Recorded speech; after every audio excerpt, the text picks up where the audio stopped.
distinguished heads of state and government, distinguished Secretary General of the United Nations, distinguished delegates, ladies and gentlemen, at the outset, I would like to most warmly and sincerely congratulate Her Excellency Annalena Baerbock on her election as President of this 80th session of the General Assembly of the United Nations.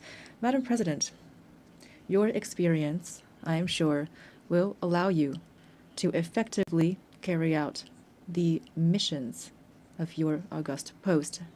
Rest assured of the full cooperation of my country. To His Excellency Philemon Yang, your predecessor, I pay tribute to the outstanding work carried out during his term. And lastly, I would like to once again commend His Excellency Antonio Guterres, Secretary General of our organization, for all of the efforts that he has constantly made since he took up his office. Gabon, my country, is keenly interested in the UN 80 initiative, which aims at ensuring operational efficiency in the face of global challenges, as well as to optimize mandates within the UN system. Madam President, 1 year ago, before this prestigious assembly, as the President of the Transition of the Republic of Gabon, I presented the political process begun in my country after the liberation coup which took place on August 30th, 2023.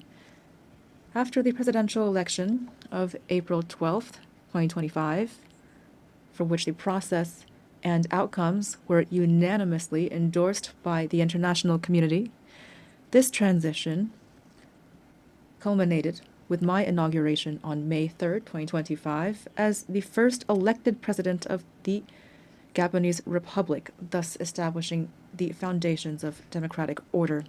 As you know, Gabon has undergone a peaceful and exemplary transition that included all of the political parties in our nation. This smooth transition led to an inclusive national dialogue and a constitutional referendum in accordance with the agreed-upon timelines, and it will continue through the holding of legislative, local, and senatorial elections that are free and transparent. To this end, the first and second round of combined legislative and local elections will take place on September 27th and October 11th, 2025. With regard to the election of senators, this will take place on November 8th, and the second round is scheduled for November 29th, 2025, with a view toward a definitive restoration of constitutional order by January 2026. We believe that this peaceful and historic process can serve as a lesson and a model in many other spheres. The people of Gabon have drawn this success from its history, its culture of peace, and its shared vision of the future. Here, I would like to express, on behalf of the Gabonese people and on my own behalf, our sincere gratitude to the United Nations for its multifaceted assistance. I know that I can count on the support of the UN as we implement our National Growth and Development Plan. This plan focuses on bolstering our energy capacity, on strengthening infrastructure, developing the digital sector, and on enhancing youth employment. Ladies and gentlemen, Gabon is standing before you again with a clear message. Our country has changed. After decades of tensions and political and economic missteps, the Gabonese people has chosen the path of reconciliation and renewal, thus becoming the symbol of and testament to the transformation of hardship into hope, of dependency into dignity, of division into unity, and all without bloodshed. Today, Gabon is no longer a country in limbo. It has returned to stand alongside other states, upright, dignified, and ready to take up its rightful place in the community of nations. The new Gabon The exemplary Gabon that my compatriots are calling for also means that the state in Gabon must serve its people from now on. But our national rebirth would be futile without a change in the international order. It is no longer acceptable for African nations to remain relegated to the role of providers of raw materials for which others set the price and from which others profit.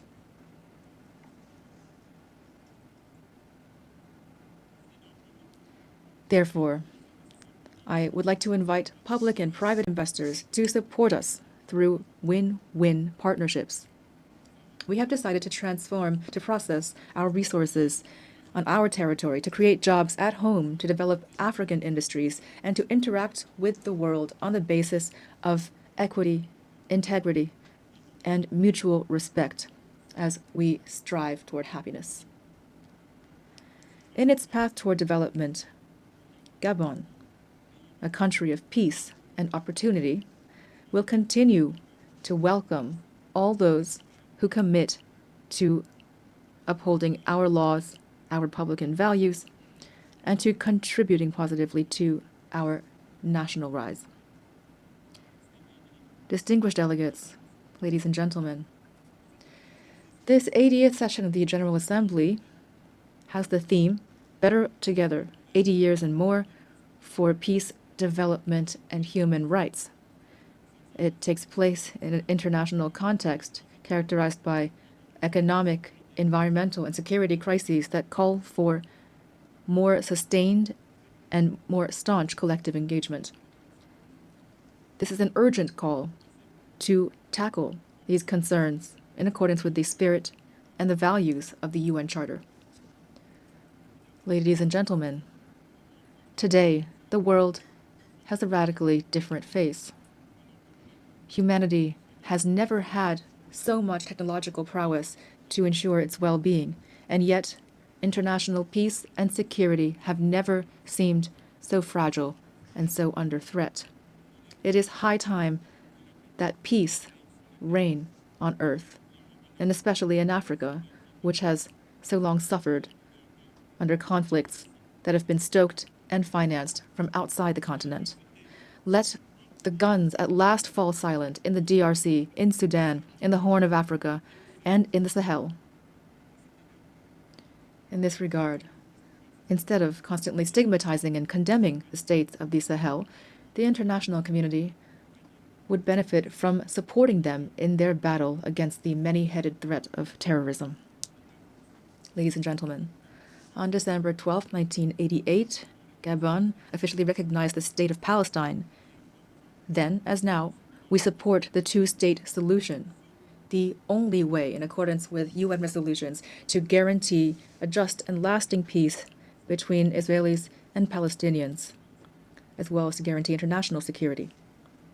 In this vein, Gabon must reaffirm its position in favor of lifting the embargo imposed on Cuba due to its negative effect on the well-being of Cuba's people.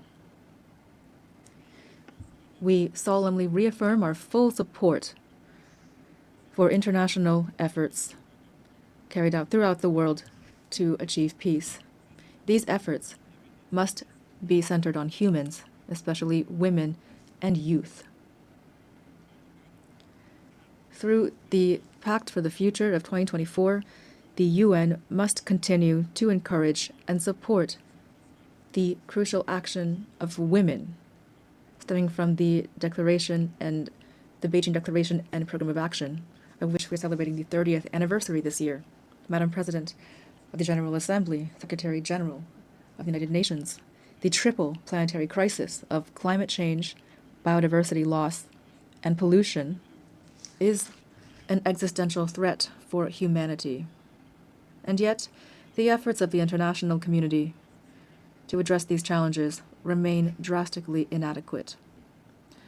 The Treaty on Biodiversity Beyond National Jurisdictions, which we have just ratified, fills a legal gap and provides an ambitious framework for equitable and sustainable governance of biodiversity. Together, we have a real opportunity to make this treaty a true driver of transformation for present and future generations. Gabon is the guardian of part of the Congo Basin, the second largest green lung of our planet. This extraordinary heritage must not be sacrificed to financial rapacity. We call for an equitable global partnership in which the protection of our forests is accompanied by fair compensation for the ecological services these forests provide to humanity. Ladies and gentlemen, the new global order is underway. The changes taking place in our societies are inevitable and cannot be overlooked. International peace and justice can only be guaranteed by a revitalized multilateralism, in particular through Security Council reform that takes into account the African claims enshrined in the Sirte Declaration and the Eswatini Consensus, to which Gabon is firmly committed. I wish every success to our work, and I wish a happy birthday to our organization. Thank you.